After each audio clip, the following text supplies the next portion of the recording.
of all, we have the turret here. Now the turret, it was a pretty interesting thing to build, as you can see. Hey everybody, Kaiden here, and today I have the Daiso Petit block tank, and this is part of the working vehicles set, and is the third vehicle in the working vehicles line. And this is recommended for ages 12 and up, and is mini block number 37. So let's go ahead and take a look at this tank.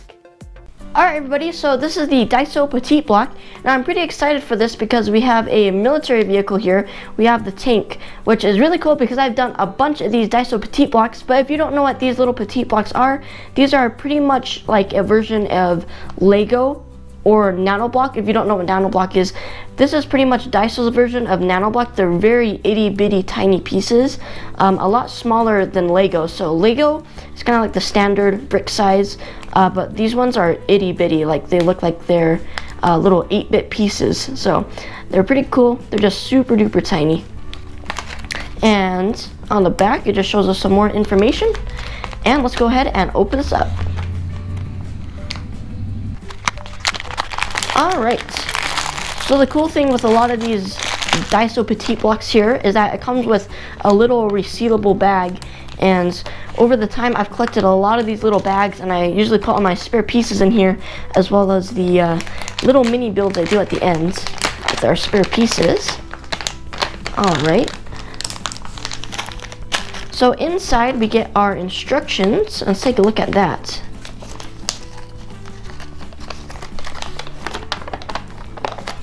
Alright, so at the top we get our pieces count, how much should be included.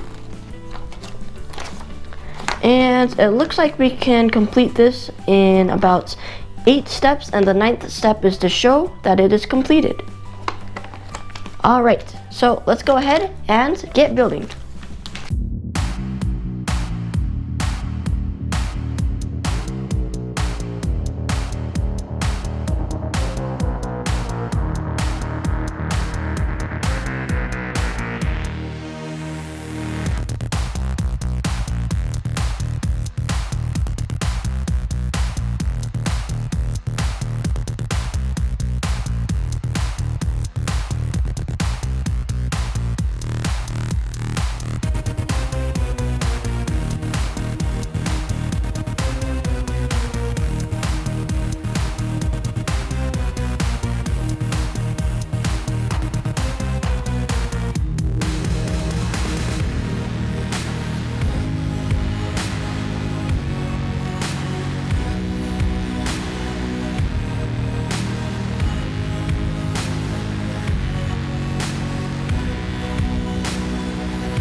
Alright everybody, so I have finished the Petit block tank, and I've got to say, it looks really, really nice for what it is.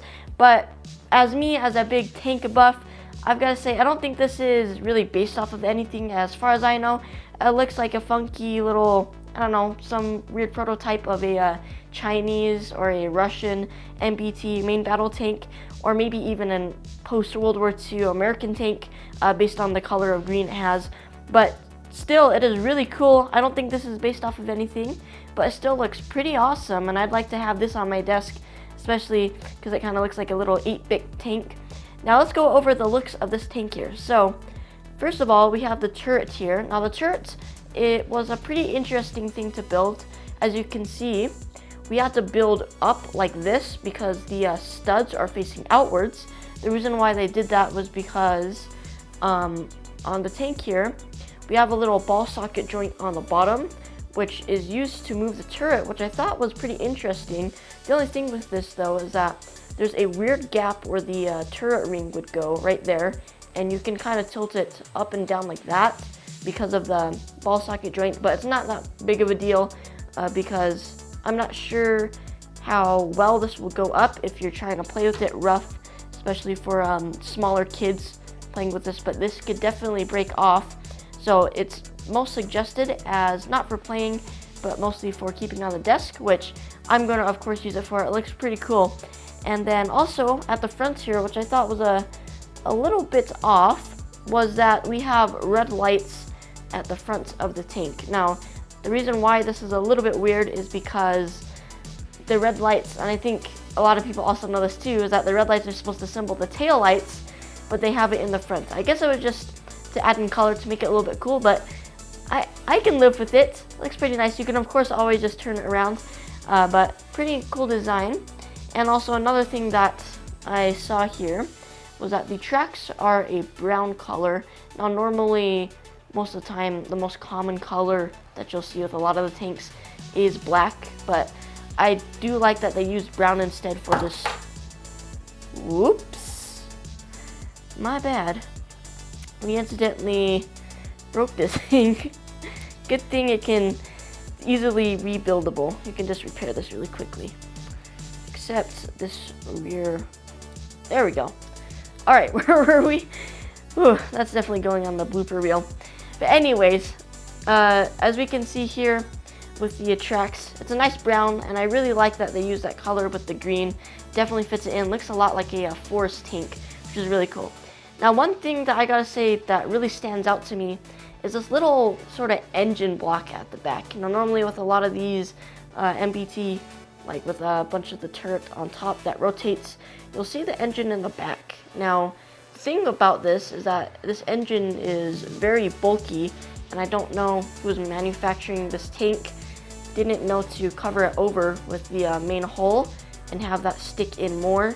And plus, even if they did choose to do that, I'm not sure why they have some holes in there, maybe for ventilation, but it still looks pretty cool either way, just for how it looks. Just for me, who's a little bit more technical with the tank terminology and stuff like that, it looks a little bit weird to have the engine block like that with the little holes on the side and then a hole in the back, and how it's sticking out like a big block. But I can see if they didn't put that into the build, it would look a little bit weird. But they tried their best on it, and not everybody is a tank expert, not even me. So that is pretty weird, but I can live with it. And if you can of course mod this, because of course these are little petite blocks meant for building.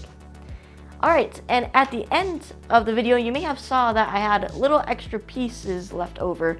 Now, as a tradition with a lot of my little extra pieces, I usually like to make little teeny beeny little baby versions of our main build here. So unfortunately, I didn't have the right amount or enough blocks to make at least like a little 2D pixel art tank. So I decided that, as cool as this RT is already, I decided to add some cool attachments onto this that make it look even better. So let's bring them in. And here we are. All right. So this may just look like a bunch of little bricks left over, but you'll see that it makes it look way cool. All right, so here is our first accessory. Now, it may look a little bit weird, like it's just a bunch of random blocks put together, but pretty much we had these leftover ball hinge pieces right here. So I also added this little red piece right here, which is going to be like a little mini taillights or a little mini diffuser. I don't think they have those on tanks, but looks like a little mini taillight. So we put it on just like that. And so there we go, we got the red light there. And now this is actually supposed to be functionable. So the reason why this is here is because we can lift this up like that, and we can pretend it's a little engine hatch. So you can pretend that you're gonna go outside of the tank and go repair your engine from being in battle. So it can open and close just like that. So we have a little bit of functionability, and we also made the engine look just a little bit more beefier, but also made it look a little bit less weird with having it open. And of course we have the one mini tail light.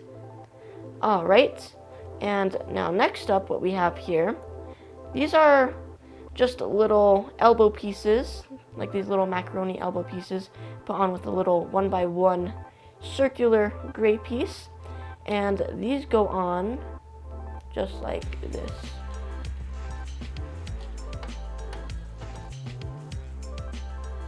And what these are supposed to be, now if I had more of these little pieces, it would look a little bit more cooler, but these, I'm pretending these are like little smoke screens. So basically, these are little smoke grenades that they deploy at the front of the tank, and so then it'll have a little smoke screen area so the enemy can't see you as much. And so that little addition makes it look a little bit more, I don't know, a little bit more beefier, a little bit more futuristic, or it might just look like little eyeballs. Alright, and then next up, I gotta say is my favorite attachment, is this piece right here. So we had a little bit more of these little 1x1 pieces that we made for the barrel here. And so pretty much what we do is we attach this piece on like this. Alright.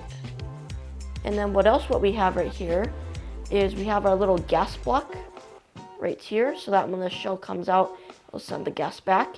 And we also have this muzzle brake here to help with the stabilization of the barrel when firing. So as you can see, it looks a little bit more like a tank. We have an extended barrel here, and we also have the gas block and the muzzle brake, so it looks a little bit more beefier, which I really like. And finally, this is just a little thing that I saw that I was like, oh, I guess I could cover that up, because even though they're trying to save using their plastic at the bottom so they have a less piece count, I decided that with the extra pieces, you could have just covered up the bottom just like this once you put in your turret, because they had to keep this area open to, first of all, it's kind of like a win-win deal, because they had to keep down on the amount of plastic for their sets, and also so you can put the turret in.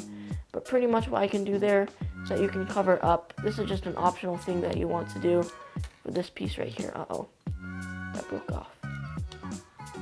So you can put it in like that. I'm not going to put it in just because it'll pretty much be flush with the tracks, and we'll have an extra piece dragging on the ground, and the barrel fell off. Let's see. There we go.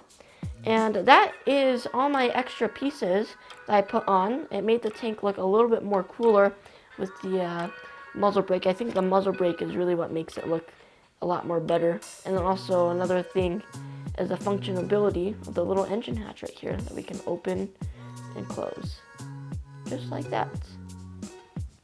So those were our accessories that I made for, oh, they're a little bit fragile just because they don't have like the little dividers in there, just like Lego.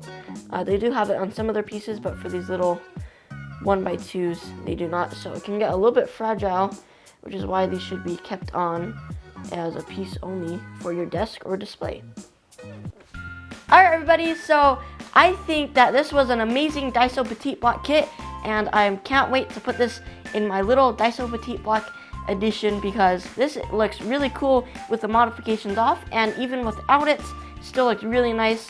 And depending if you do get the same amount of pieces as I do with the extras, which is probably going to vary in the extras that you're going to get, all I used was 3 of the green little 1x1 circles, 1 of the the gray 1x1 pieces, 1 of the 1x2 green, and 1 of the 1x2 with 1x1 stud, but 1x2 wide. It's kind of weird to get that barrel look right there. And then also for the back piece is just a little ballpoint hinge with the red lights, and then just a 1x2 gray piece, And on the bottom, if you want, they don't really vary in color, just 2 1x4s. And then of course we have the 2 elbow pieces with 1 1x1 gray piece that's a circular. But if you do get more of the little circle ones, be sure to add it on because it will fit the smoke grenade look of the tank, which unfortunately I did not get more of these gray pieces, but if I did, it would complete the look.